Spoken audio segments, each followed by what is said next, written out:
Now, I want to get down to the simplest possible nitty-gritty of what we've been talking about in a very easy way. To ask ourselves the question,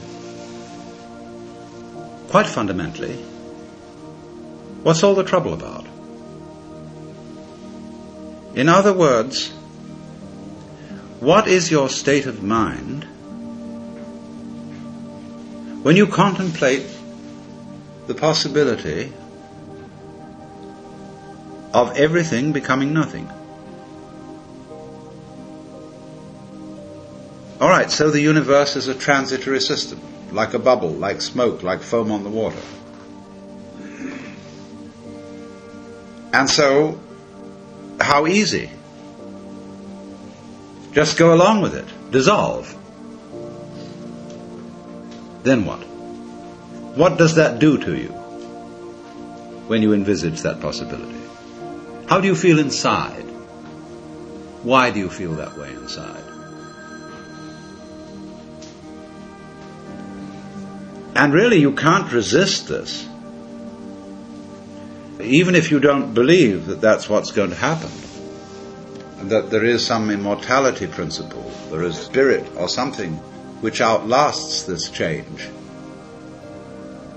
Supposing it changes and changes and changes and changes and then stops changing altogether, because everything, in the end, when the television switches off, the screen goes down to a point which vanishes.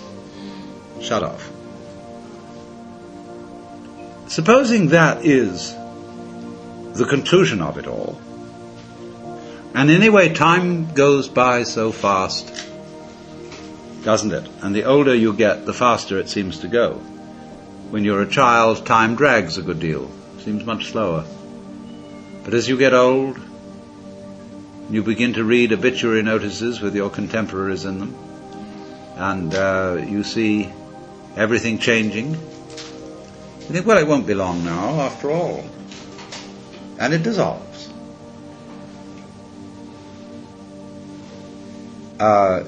It may be a very painful dissolution, mostly because you're resisting it.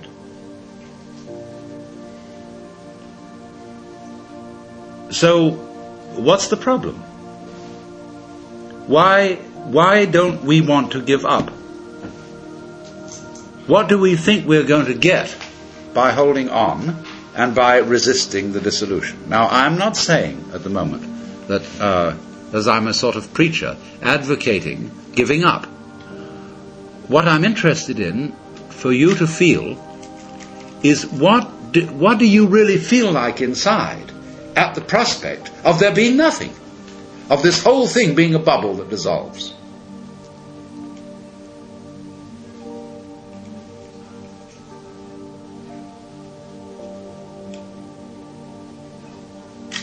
You see, about death, the reality of approaching death, people are apt to feel chilly, cold, lonely,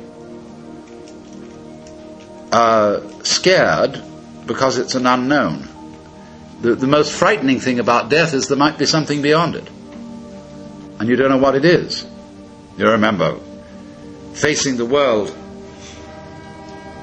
as a child, or at any time. The world is full of threats, mostly from other people. And there are monsters. There are all sorts of things which scare you, but beyond every monster is death. Dissolution is the end of it all. And by and large, the art of government is to fill that void beyond death with threats of a rather unspecified nature, so that we can rule people by saying, if you don't do as I tell you, I'll kill you, or you'll kill yourself. And so long as we can be scared of that, and so long as we can be made to think of death as a bad thing, we can be ruled.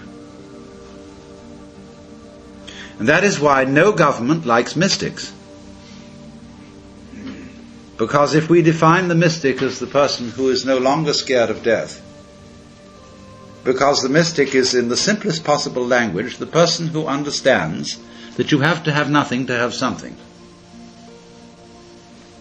So, you can't fundamentally scare the mystic with death.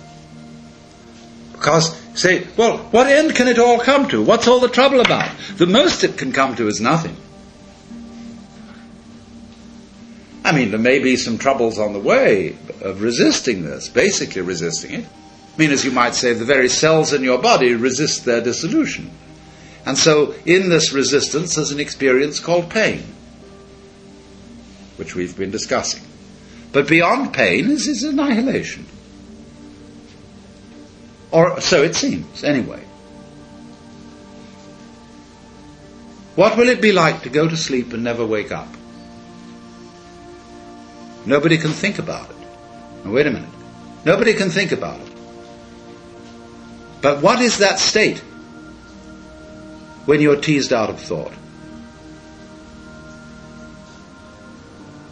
See, get with it. Going to sleep and never waking up. This is not, as you would fantasize it, a state of being in the dark forever. It is not like being buried alive, because then there's an experience of darkness.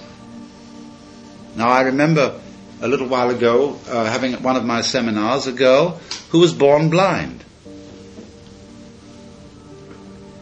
And I had the most interesting discussion with her, because she doesn't know what darkness is. The word is absolutely meaningless to her,